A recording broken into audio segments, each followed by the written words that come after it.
Manatiling on track. Ito ang pagtitiyak ng Office of the Ombudsman hinggil sa nakatakdang pagsasampa ng kasong plunder laban kay Senador Rodante Marcoleta.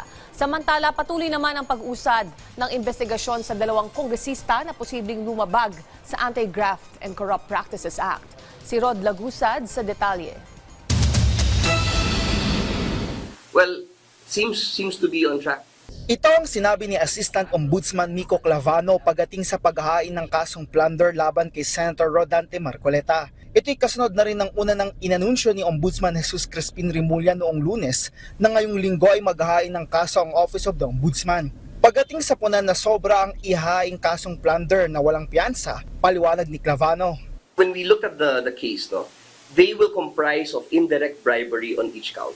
Now, in law school, the theory is, when there's direct or indirect bribery, when there's a series or combination of transactions like that, it will really comprise of the crime of plunder.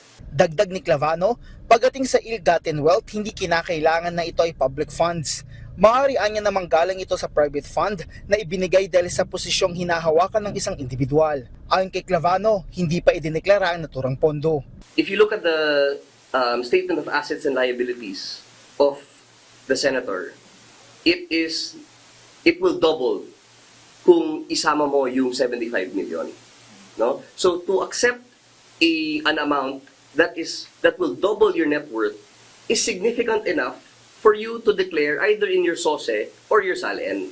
Samantala, kasalukuyang nasa preliminary investigation ng investigasyon ng Office of the Ombudsman kay Uswag Ilonggo Party List Representative Jojo Ang at Tarlac 3rd District Representative Noel Rivera. Ayon kay Clavano, may conflict of interest ang dalawa na paglabag sa Republic Act 3019 o ang Anti-Graft and Corrupt Practices Act. Hindi mo kailangan i-prove na nakinabang ang tao sa isang kontrata. Ang kailangan mo lang i-prove yung ownership ng congressman doon sa construction firm.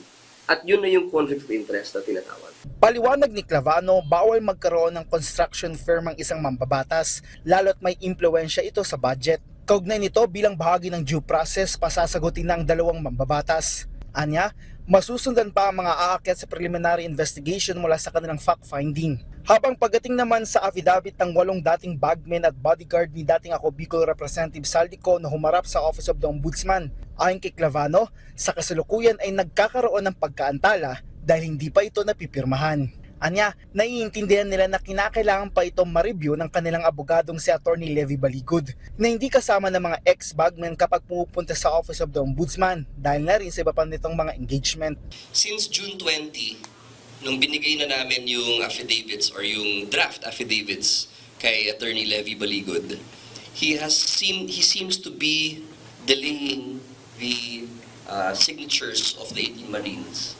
And that's one of the things that is delaying the case also as against former Speaker. The investigators seem to find those narration of facts as it relates to the money being delivered to the former Speaker and to Zaldi categorical and consistent as to those facts. Anya, 2 beses nang nagkaroon ng extension kung saan ang panibagong extension ay hanggang sa susunod na linggo.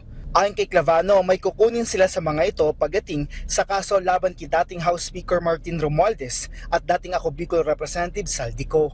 Rod Lagusad, para sa Bayan.